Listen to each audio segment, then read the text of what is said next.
পৃথিবীতে এমন একটি শহর রয়েছে যেখানকার প্রায় প্রতিটি বাড়িতেই ছোট ছোট উড়োজাহাজ বা প্লেন আছে। গাড়ির গ্যারেজ যেমন আমাদের কাছে এখন খুব পরিচিত একটা বিষয়, ওই শহরে উড়োজাহাজের হ্যাঙ্গারও তেমনি। সেখানে এমনকি গাড়ির পাশাপাশি রাস্তায় দেখা পাবেন উড়োজাহাজেরও। শুনতে যতই অস্বাভাবিক লাগুক, এমন শহর বা বসতি সত্যি আছে। মার্কিন যুক্তরাষ্ট্রের ক্যালিফোর্নিয়া অঙ্গরাজ্যের ওই এলাকার নাম ক্যামেরন এয়ার পার্ক স্টেটস। এখানে প্রত্যেকেই তাদের বাড়ির সামনেই উড়োজাহাজে চেপে চলে আসতে পারেন। যেখানে যেতে চান নিজের ব্যক্তিগত ছোট্ট প্লেনটাই চেপে বসলেই হলো।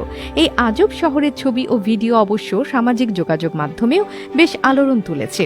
শহরটির নকশাই করা হয়েছে পাইলটদের কথা ভেবে।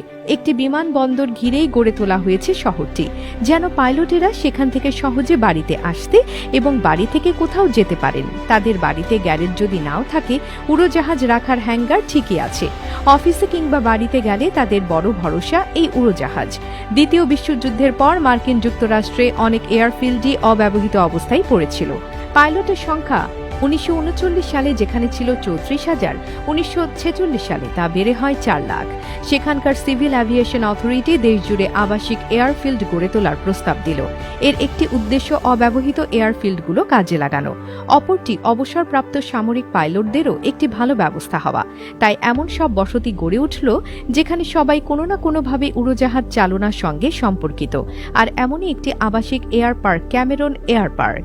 পৃথিবীতে এ ধরনের কয়েকশো এয়ার পার্ক থাকলেও ক্যামেরন এয়ার পার্ক এগুলোর মধ্যে সবচেয়ে বেশি সাড়া জাগিয়েছে। যতদূর জানা যায়, 1963 সালে গড়ে ওঠা এই শহরে 124টি বাড়ি আছে।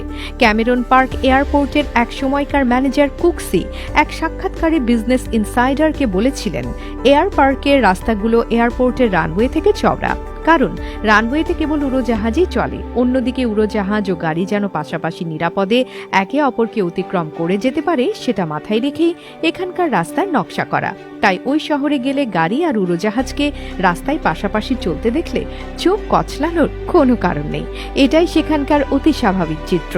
এই আজব শহরের আরেকটি মজার ব্যাপার হলো, এখানকার রাস্তার সাইন ও ডাকবাক্সগুলো বেশ নিচু করে বানানো, সেটা এমনকি 3 ফুটের নিচে। এর কারণ হলো উড়োজাহাজের ডানার সঙ্গে যেন এগুলোর ঘর্ষণ না হয়। রাস্তার নামগুলো উড়োজাহাজের সঙ্গে কোনো না কোনোভাবে সম্পর্কযুক্ত, যেমন বোয়িং রোড, সেসানা ড্রাইভ ইত্যাদি। এখানকার বাসিন্দাদের কাছে রিমোট থাকে, যেটা দিয়ে বৈদ্যুতিক গেট খুলে বিমানবন্দরে প্রবেশ করতে পারেন তারা। স্বাভাবিকভাবেই উড়োজাহাজ প্রেমীদের আবাসস্থল এই শহর।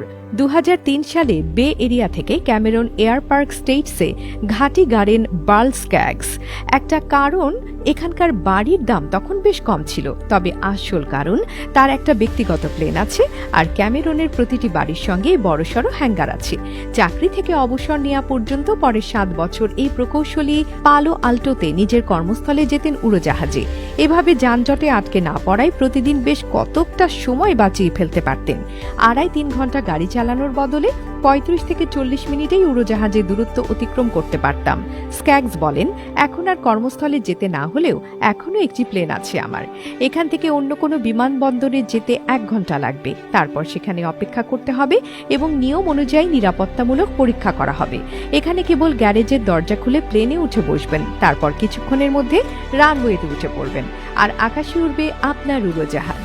বলেন, শহরটিতে গড়ে ওঠা সংগঠন ফ্রেন্ডস অফ ক্যামেরন পার্ক এয়ারপোর্টের প্রেসিডেন্ট ড্যানিয়েল কুরিচক।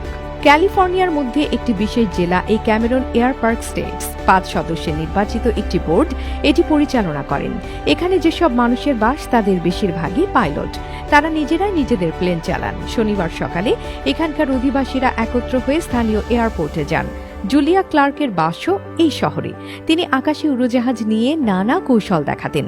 মার্কিন যুক্তরাষ্ট্রের প্রথম নারী বাণিজ্যিক পাইলটদের একজন তিনি। 1983 সাল থেকে এখানে বাস তার। তিনি জানান, এই শহরের বাসিন্দারা একে অপরের খুব কাছের, একজন আরেকজনকে ভালোভাবে জানেন। এমনকি নিজের নষ্ট হয়ে যাওয়া উড়োজাহাজটিকেও জুলিয়া মেরামত করে কাজে লাগান। নিজের অনেক কাজই সেখানে করেন। আমার কাজগুলো উড়োজাহাজের ভেতরেই করি। স্ক্যাগস জানান, এখানকার যেসব মানুষ গাড়ি ভালোবাসেন তাদেরও বিশাল হ্যাঙ্গারগুলো পছন্দ। তবে তিনি স্বীকার করেন, এখন শহরে বাস করা শতভাগ লোকই প্রবলভাবে উড়োজাহাজ প্রেমী নয়। কাজেই মার্কিন মূল্যকে ভ্রমণে গেলে এমন একটি শহরে যাওয়ার সুযোগ হাতছাড়া করবেন না আশা করি। বলা যায় না, কথা বলার পর ভালো লেগে গেলে এখানকার কোনো বাসিন্দা ছোট্ট একটি উড়োজাহাজ ভ্রমণের সঙ্গীও করে নিতে পারে আপনাকে।